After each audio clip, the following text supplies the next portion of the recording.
Hello! What's your favourite piano piece by Debussy?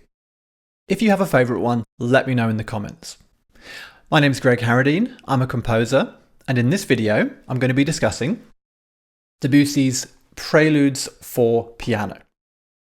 24 piano preludes split into two books, 12 in each book, composed firstly the first set around 1909 to 1910, just a few months really, over at the end of 1909, beginning of 1910, and the second book similarly in a few months, end of 1912, beginning of 1913. And I'm going to be asking the question, are these piano pieces, are they good art or bad art? Let's figure it out together. And along the way, hopefully we'll learn a few things, and I'll put forward my opinion. Feel free to disagree with it. I love to hear from you. That's what I'm trying to do with these good art, bad art videos that I'm releasing every Thursday. So please subscribe. Just putting forward my opinion about this question, this difficult, thorny question. What makes good art? What makes bad art? Back to Debussy. So if you know his piano music, you might know some of his really famous piano pieces. Some of the top ones people tend to like are Arabesque No. 1 from his two arabesques, Clair de Lune from his suite Bergamasque, or what else? Perhaps Reverie. Now these are all fairly early pieces, composed roughly around 1890, give or take a few years. But these piano preludes that I'm discussing today, they're what they really are wonderful. They're composed much later, as I said, 1910, 1912, that sort of time. So you might say Debussy's style has matured somewhat. Now, you may well have heard of other sets of piano preludes. Bach, of course, famously composed what are known as the 48 in his Well-Tempered Clavier. He didn't just write 24 preludes and fugues, one in each major and minor key. He did it twice. He did the whole thing twice, 48 of them. Chopin also did his own set of 24 preludes. Debussy's, now interestingly, unlike Bach and Chopin, Debussy's are not arranged in all the major and minor keys. They're not arranged by tonal center. Instead, what interested Debussy was sound and trying to paint pictures. What inspired these preludes are sometimes literary things, poems, sometimes scenes from nature, visual images. What I could tell you is some of the titles for a start of these pieces. One slight innovation, maybe you could call it an innovation, Debussy had, was to write the titles of his preludes at the end of each piece, not at the start. So as to let you, if you're going to sit down at the piano and play them, let you listen first, and then you're told what the title is at the end. Of course, it only works on the first go, doesn't it?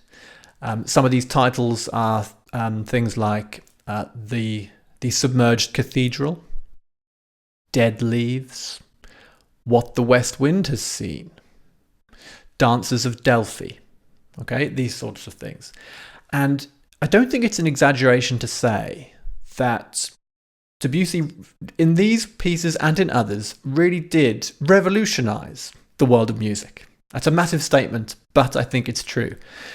Lots of the techniques he used, he wasn't necessarily the first composer to use them, but he took them to a new level, and he really used them to the nth degree. He made the most of these techniques.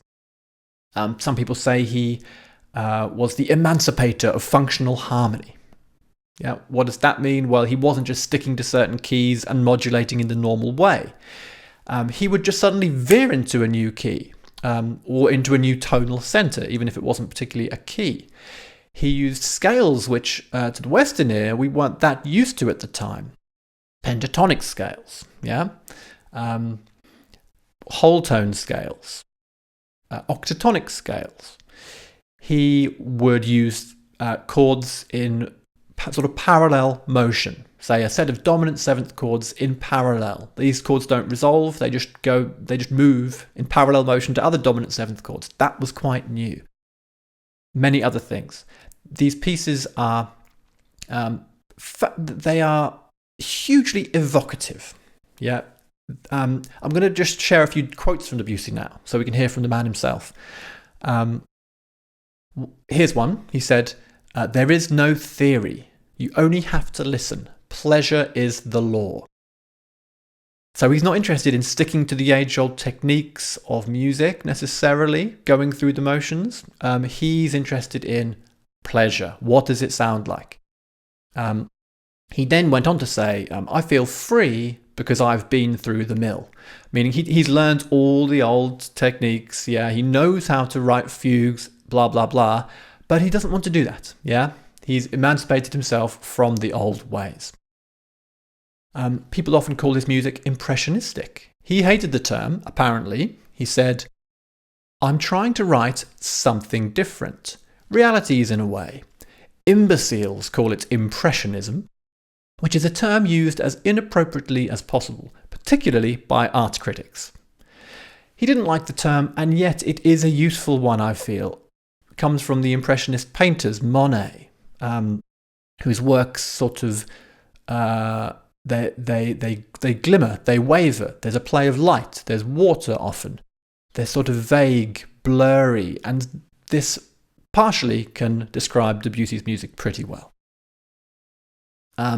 Here's another, I think, very interesting quote that shines a light on Debussy's way of thinking. "We must agree that the beauty of a work of art will always remain a mystery.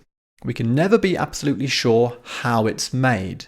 We must at all costs preserve this magic which is peculiar to music, and to which music, by its nature, is of all the arts the most receptive." You can hear a sense of mystery in his music, I think. These piano preludes, going back to my earlier question, is it good art or bad art? Well, it's very good art. Yes, it's very, very good art. He took the piano to a brand new place. Any pianists out there can vouch for that. Can be very difficult to play, quite virtuosic, but occasionally simple. The girl with the flaxen hair, La fille aux cheveux. Let me try that again. La fille aux cheveux de lin.